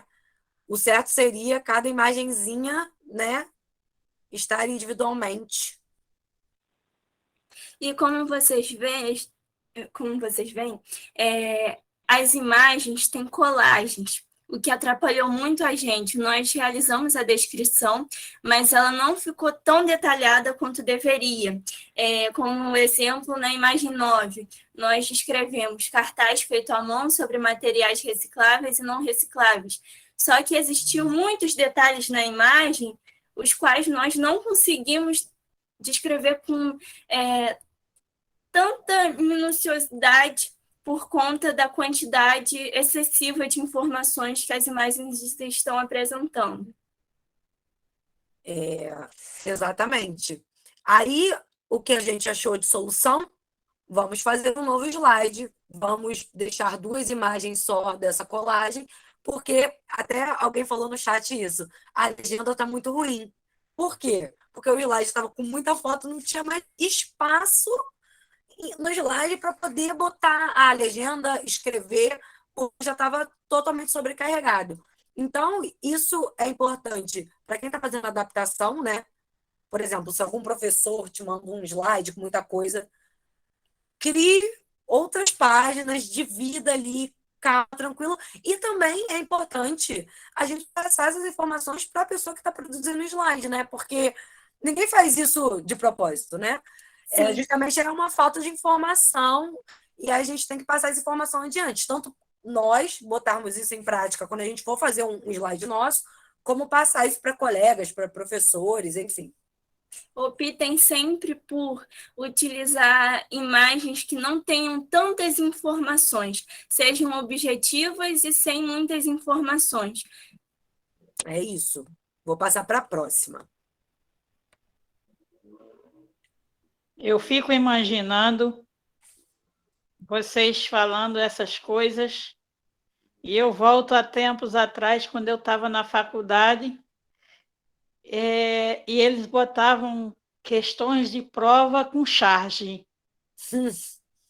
Para mim, fazer isso no computador, que eles levavam a prova num pendrive, para mim fazer a prova no meu cantinho separado, lá, tranquilo, e ouvindo as questões de prova, 10 provas, e você se depara com uma questão que tenha uma charge. Como que eu vou fazer essa questão? Como é que eu vou resolver essa questão de prova se o DOSVOX não lê imagem, nem tampouco o NVDA, não ia ler mesmo essa charge?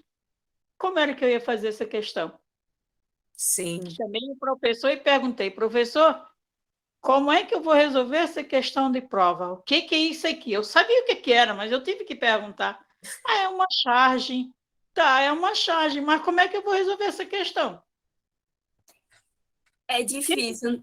Nós precisamos nos colocar no lugar de todos como professores, porque nossa realidade talvez não seja do aluno, então é muito importante se atentar para todos os detalhes. Elias.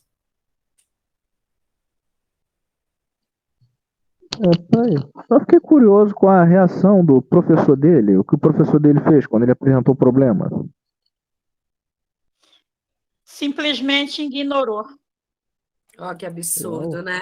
Isso foi em que ano, Erivaldo? Eu estava eu entrei na faculdade em 2012 para fazer pedagogia. Nossa, foi recente. E mesmo com todas as leis, né, pregando a inclusão, a acessibilidade, nós vemos que na prática isso não acontece. E isso aí foi só um dos problemas que eu atravessei. E isso que a minha faculdade, eu fiz a graduação no Estácio, tá? E eu passei por todos esses problemas e muito mais. Foi briga os 8 períodos inteiros. Eu tive solução? Pouquíssimas, mas venci. Erivaldo, muito triste você ter passado por isso. Muito triste você ouvir isso. De pedagogia, né? Isso só faz a gente pensar como a educação bancária está aí mesmo, né? Não, eu não concordo nem com a educação bancária, não. Eu concordo com a empatia de cada um. Independente de não ter recurso, o que esse professor teria que ter feito? Uma descrição da charge. Se visse que estava difícil para ele não considerar essa questão, isso é uma questão de se colocar no lugar do outro, independente de ter inclusão, não ter inclusão, não ter lei, deixar de ter. Acredito que todos nós aqui concordamos com isso, né? E que a gente consiga ter um aparato para a gente levar isso cada vez mais à frente, né? Para aqueles que, infelizmente, não têm. Miriam, pode falar. Então, eu relatei ali nos comentários um aluno do meu estágio no ensino médio normal, né? Que ele tinha baixa visão, então ele ficava sentado colado no quadro. Tinham muitos alunos na sala, então a professora não conseguia ajudar muito ele. Aí, durante o estágio, eu escrevia o que estava escrito no quadro em uma folha de papel, assim, uma letra bem grande, para ele poder observar sem ter que subir na mesa e olhar o quadro de cima a baixo. Era realmente uma pena, porque não tinha outra pessoa para ajudar ele, né? Só quem conseguia dar apoio era eu, como estagiária, e depois que eu fui embora, eu fiquei pensando em como foi que ele prosseguiu, né, os próximos anos no ensino fundamental. Sim, sim. A gente fala, foi aquilo que a gente estava falando antes, né, no início, não sei se vocês lembram da diferença da teoria e da prática, né? Na teoria, as leis asseguram isso, mas a gente sabe que na prática é muito difícil, não essa questão e outras várias, né, no âmbito social, no nosso país educacional também, né? Enfim, se mais alguém quiser falar, a gente ainda tem um exemplinho aqui que eu gostaria de saber se alguém consegue visualizar o erro.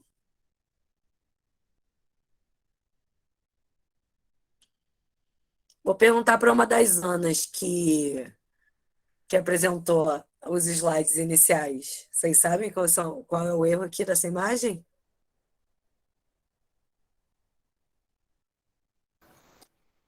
Tá, então, para mim, tanto, não diria um erro, mas não tem motivo de ter cor, né?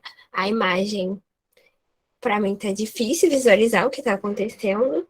Não tem uma descrição também. E eu acho que para mim é isso. É isso, gente. A mesma coisa do slide anterior, né? Essa imagem é um cartaz, né, de cartolina, com várias pequenas fotos em preto e branco coladas sobre ele. Ou seja, um adaptador não consegue ver a dimensão de cada foto, porque são muitas fotos. Consequentemente, a gente não consegue descrever isso com uma descrição total, né? Uma descrição que seja boa para o deficiente visual. E aqui nesse texto em questão não tem a descrição. Uma outra coisa que é importante também a gente se atentar, tanto quando nós estivermos fazendo os nossos materiais ou adaptando o material de um outro professor, é solicitar também que as imagens que eles passem para a gente sejam imagens de uma resolução um pouquinho maior, não seja uma resolução muito baixa.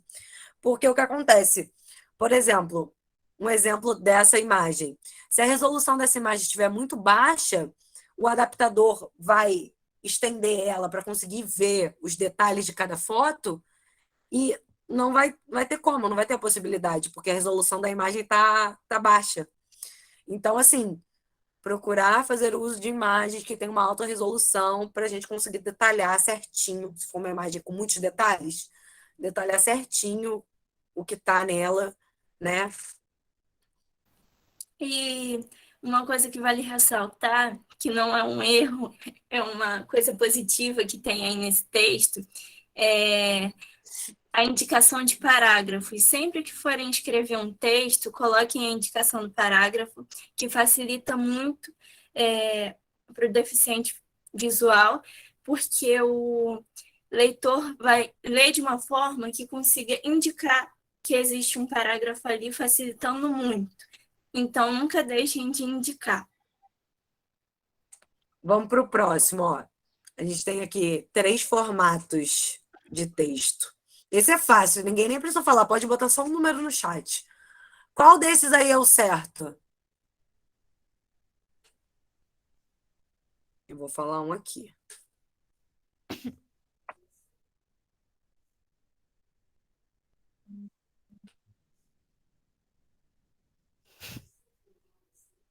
Ó, um tá ganhando. Eu já ia errar, que ia falar 3.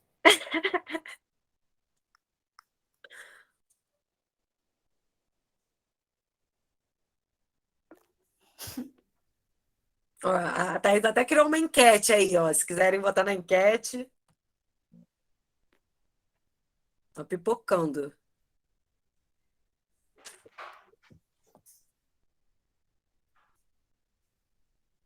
Temos uma pessoa que votou no 3. O 3 não foi negado totalmente.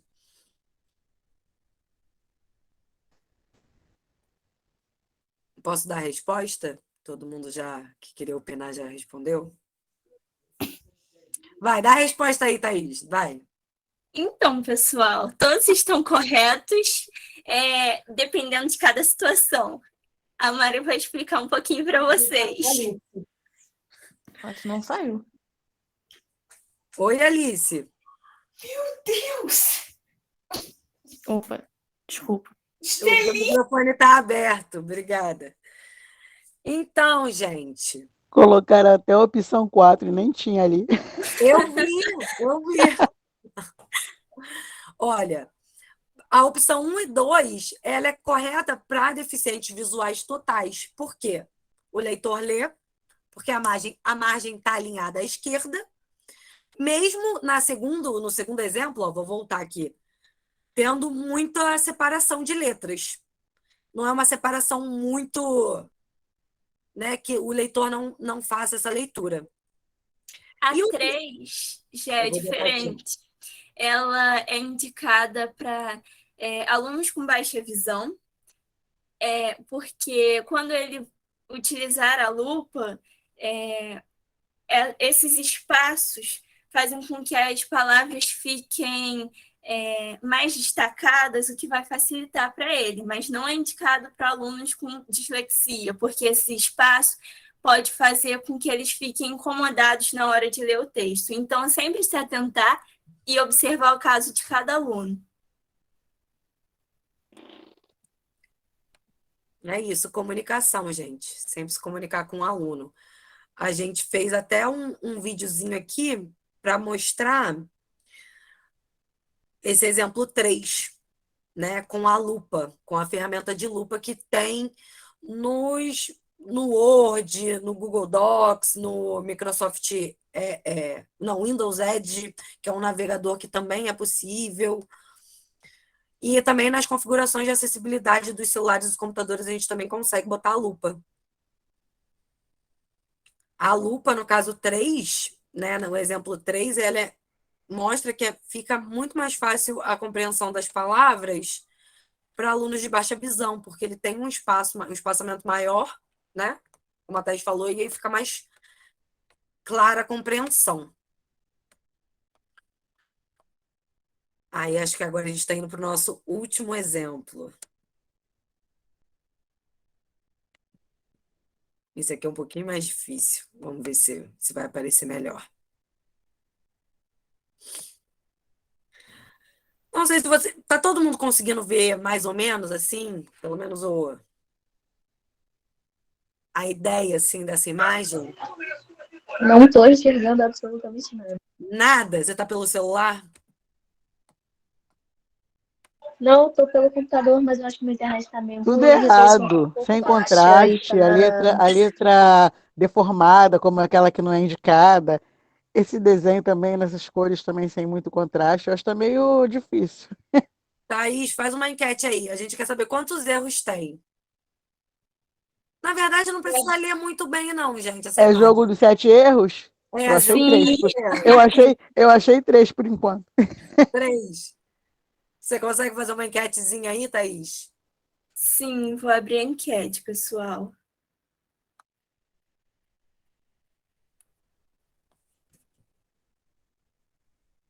São Já vários? respondi, não vou responder no chat, não.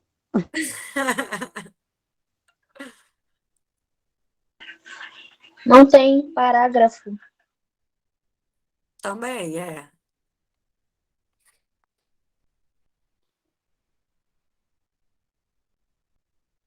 O legal é que vocês estão falando aí, vocês estão vendo erros que até a gente não viu. Olha como essa oficina foi boa. Conseguiu, Thaís, criar a enquete? Consegui, tem 2 votos para 5, 2 Não para apareceu 7 para mim. e 1 para 2. Gente, quem não conseguir, é só abrir onde tem aqui no Meet um símbolo de um quadradinho, um retângulo, que aí abre as enquetes.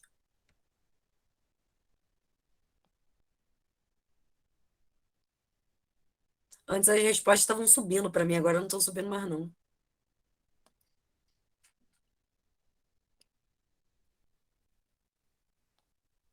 E aí, Thaís, me fala, já tivemos um grande número de votantes? Olha, já foram 23 votos, o número de 5 erros está ganhando e o 7 fica em segundo lugar. 7 em segundo lugar. É porque, né, geralmente para procurar erros são 7, né? É verdade. Então, gente, vamos falar. São 5 erros. A maioria falou os erros no chat, né? Fonte errada, a cor do título sem contraste com fundo, o alinhamento errado, a imagem não tinha descrição e também não tinha indicação de parágrafo. E eu gostei que teve uma pessoa que falou o tamanho da fonte, que é uma coisa que a gente também não pensou na hora. Mas também é muito importante o tamanho da fonte. Ô, Thaís, você pode aproveitar e falar sobre a questão do leitor e das imagens. Então, vou até voltar para vocês verem. Obrigada. Então, gente, não sei se vocês já notaram, em algumas empresas, a maioria das grandes empresas, quando elas postam alguma imagem nas redes sociais, elas utilizam a hashtag para todos verem ou para cego ver, onde elas descrevem o que está apresentado na imagem em formato de desenho, fotografia, mas, por vezes, elas não descrevem o que está escrito na imagem. Por que isso ocorre? Como a palavra acessibilidade que aparece ali.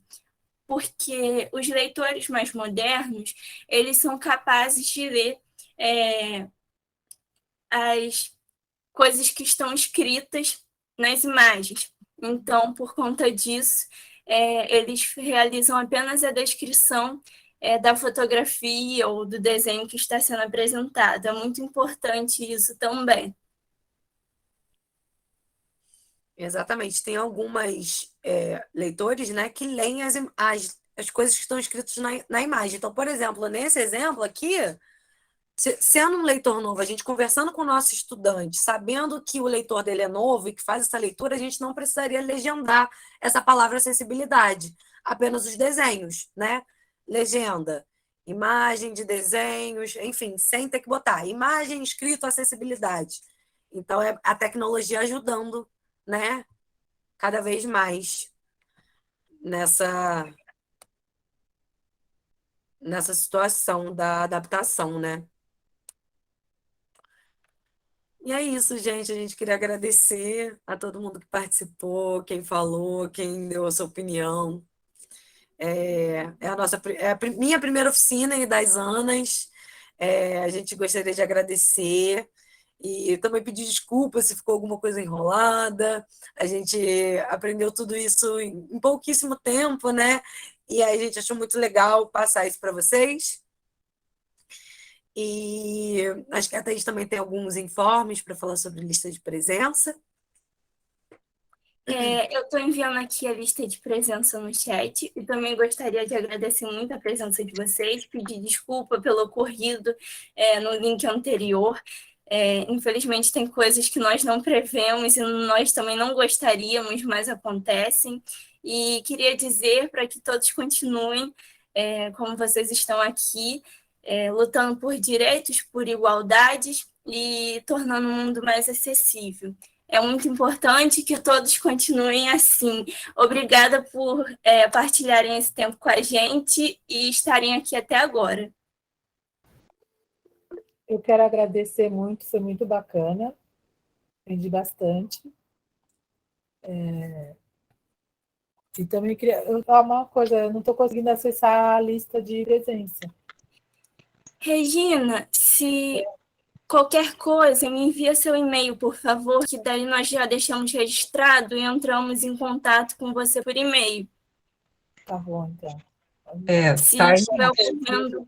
Parabéns pela apresentação, foi muito bacana mesmo. Obrigada, Regina. Eu que agradeço. Obrigada. Se estiver ocorrendo com mais alguém, eu peço que registrem um e-mail no chat que nós iremos anotar e no final apresentação, nós entramos em contato com vocês por e-mail. Eu queria falar o seguinte, eu não consegui preencher aqueles dados lá, se é que eu não entendi direito, com relação ao certificado. Eu não consegui preencher lá aquele formulário e nem tampouco também assinar a lista de presença, porque se eu entrar para assinar a lista de presença, mesmo com o talkback, que eu estou no telefone, se eu sair para assinar a lista de presença, eu não consigo voltar mais. Aí acabo saindo da reunião. Eurivaldo, fica tranquilo que nós temos os seus dados pelo formulário que você preencheu de inscrição, tanto o e-mail quanto o telefone. Aí nós entramos em contato com você depois para enviarmos o certificado e já deixamos registrada a sua presença. Obrigada. Obrigada, muitíssimo obrigada pela participação, viu, Eurivaldo? Nossa, foi muito importante para a gente aprendeu muito com você. Sim, obrigada. sim. Pessoal, Boa noite, meninas. Excelente aula. Desculpa, Rosemary. Obrigada. É que eu queria só... Eu gostaria de parabenizar o grupo, tá? Pela palestra, né? Uma pequena exposição, né? Mas assim de um grande incentivo, uma grande colaboração para quem não tem tanto, às vezes, contato com a pessoa com deficiência visual, né? Ou outros tipos de deficiência também. Então, parabéns às Anas, a Mariana, a professora Rosemary, as colegas que estão participando, né, desse evento. Parabenizo e espero que tenha continuidade, né, em outras vezes, que vocês retornem para trazer coisas boas, importantes para a gente. E eu fico muito feliz também que... Eu não vou falar a minha idade, não, mas aí vocês vão calcular mais ou menos, sabe? Eu fui estudante da UERJ e existia uma professora chamada Glória Schepper. E para a gente era a Glorinha. E ela deixou um legado muito grande na UERJ. Ela foi uma pessoa que batalhou muito pela inclusão dentro da universidade, tá? Eu tive o prazer de ser aluna na graduação e também na minha especialização em deficiência intelectual. Ela foi minha professora, tá? E, assim, eu fico muito feliz em ver as universidades, né, tendo em seus currículos a educação especial, a educação inclusiva, já formando pessoas, né, com esses conhecimentos. Vocês já estão indo para o mercado para trabalhar sabendo alguma coisa. Claro que a gente vai se especializar, a gente vai estudar, a gente tem que ler muito, né? Nós temos a teoria, temos as práticas, né? A teoria muitas vezes não vai bater e vocês vão ter que suar a camisa para poder adaptar as atividades, sim. Mas eu fico muito feliz, né, de ver as universidades hoje, né, abrindo, né, esse leque, essa oportunidade de estar formando, já estar tendo nos cursos, falando sobre a educação especial e a educação inclusiva. Então, eu fico muito contente, porque na minha época foi uma guerra, foi uma briga muito grande da Glória, né, dentro da própria universidade, uma vez que ela era deficiente física, ela utilizava cadeira de rodas, e até para ela, como funcionária da universidade, existiam barreiras, e ela criou o Rompendo Barreiras, que está aí até hoje. Glorinha já não está mais aqui, né? Mas ela deixou um legado. E, assim, eu sou imensamente grata a essa pessoa que me orientou. Foi uma pessoa muito humilde. Então, eu deixo aqui também a minha homenagem a ela, porque ela deu esse pontapé inicial com Rompendo Barreiras, E parabenizo vocês, meninas, posso chamar de meninas, que estão aí, né, na graduação, vão para o mestrado, vão para os seus doutorados, né, professora Rosemary? Com certeza. Vão ser, assim, de grande valia, com certeza, para a nossa educação. Parabéns, parabéns pelo evento. Na Unirio também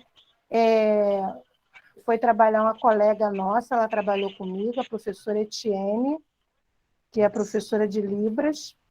Eu trabalhei também com a Etienne, e ela fez o primeiro concurso, né? Quando abriu o concurso para a cadeira de Libras, né? Ela fez o concurso e foi para a Unirio. E eu não sei se vocês, né, já tiveram aula com ela, se ela andou um pouquinho meio assim, eu não sei se ela está afastada ainda da universidade, como é que está a professora Etienne. Mas, assim, uma pessoa também de muita competência. Tá bom? Tudo de bom para vocês e muito obrigada pela oportunidade de assistir vocês. Nós que agradecemos, Eliette. Palavras como a sua nos motivam a continuar. Com certeza. Parar nunca. Obrigada, Eliette. Nós estamos, então, finalizando, né? E eu coloquei no chat para vocês o acesso de um material que foi publicado pela Danice Almeida e pela Grace Bardalotti. Eles publicaram esse material em 2018 e ele está para acesso eletrônico. Então, vocês conseguem, terminando aqui a nossa oficina, a nossa live, vocês conseguem baixar direto pela internet. É um livro Acessibilidade e Tecnologias Assistivas.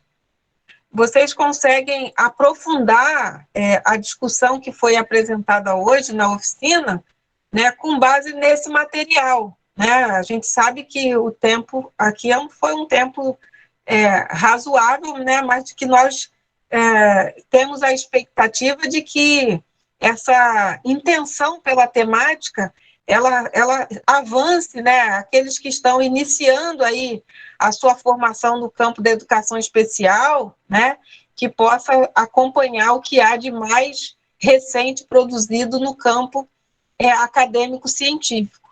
Então, eu deixo para vocês essa referência, né, eu vou ver também se a gente consegue encaminhar por e-mail todo o material que foi produzido hoje na oficina, né, para que vocês, inclusive, possam estar compartilhando com outros colegas de trabalho, tá certo? E eu agradeço aí a presença da Eliette, né, lembrando da referência que foi a UERJ na sua formação, né, com relação à professora Etienne, ela ainda está na Unirio, né, ela é casada com o professor Tiago, que também é intérprete, e os dois desenvolvem um trabalho brilhante, né, à frente da atividade de formação no campo de Libras, né.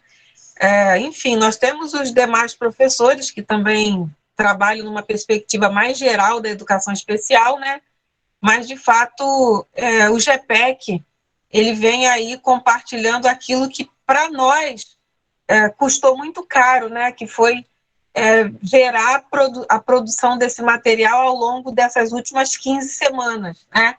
Eu devo compartilhar com vocês que a Unirio, ela dispõe de um núcleo de acessibilidade para atender, obrigatoriamente, a demanda interna, né.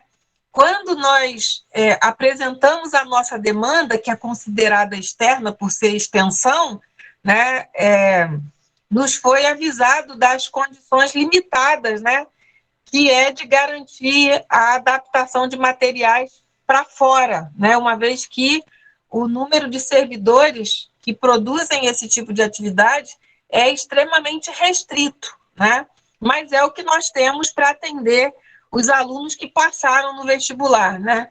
E aí vem a nossa questão. E os que não passaram, né? E os que já se formaram, e os profissionais que estão na rede, inclusive formados pela Unirio, e que não tiveram acesso a esse tipo de abordagem, né? Então, olhando para as nossas condições internas de produção, né, que também nós nos sentimos desafiados a produzir para fora, né? De maneira que aquilo que nós dominamos precisa ser compartilhado com aquele que ainda não domina, né? Justamente para que a gente esteja cumprindo com o que está previsto na legislação, né? Que não é somente de gerar espaços arquitetônicos adaptados, né?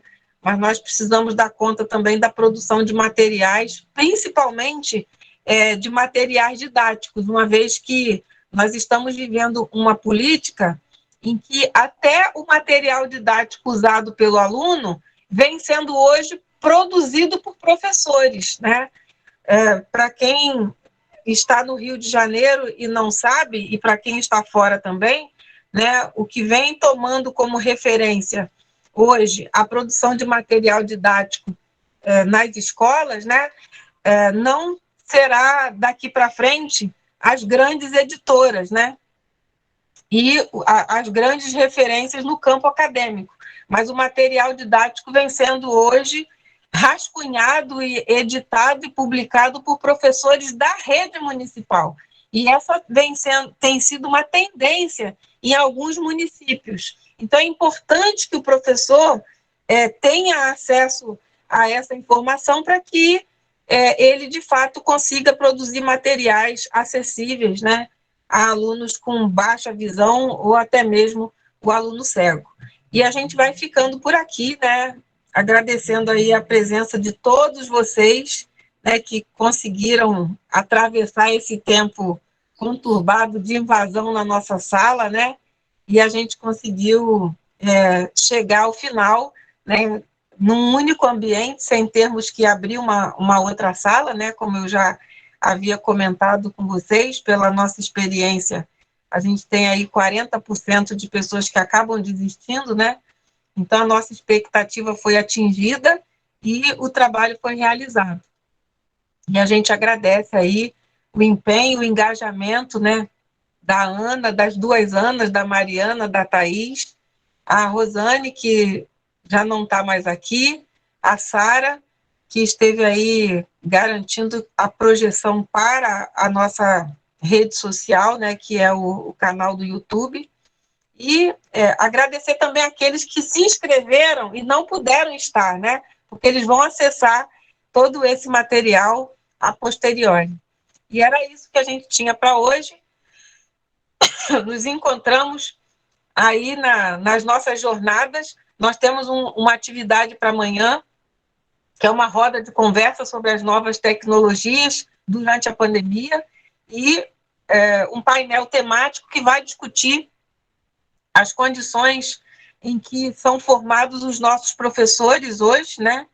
O desafio que nos coloca essa relação teoria e prática. Nós temos ainda vagas nessas atividades, tanto de amanhã, do dia 29, quanto do sábado, no dia 2. Então, nós aguardamos vocês, né? E seguimos com fé em Deus para que tudo dê certo. Até mais, gente. Boa noite. Tchau, gente. Boa noite. Tchau, Obrigada, gente. pessoal. Obrigada. Boa noite. Obrigada pela presença, gente. Boa noite.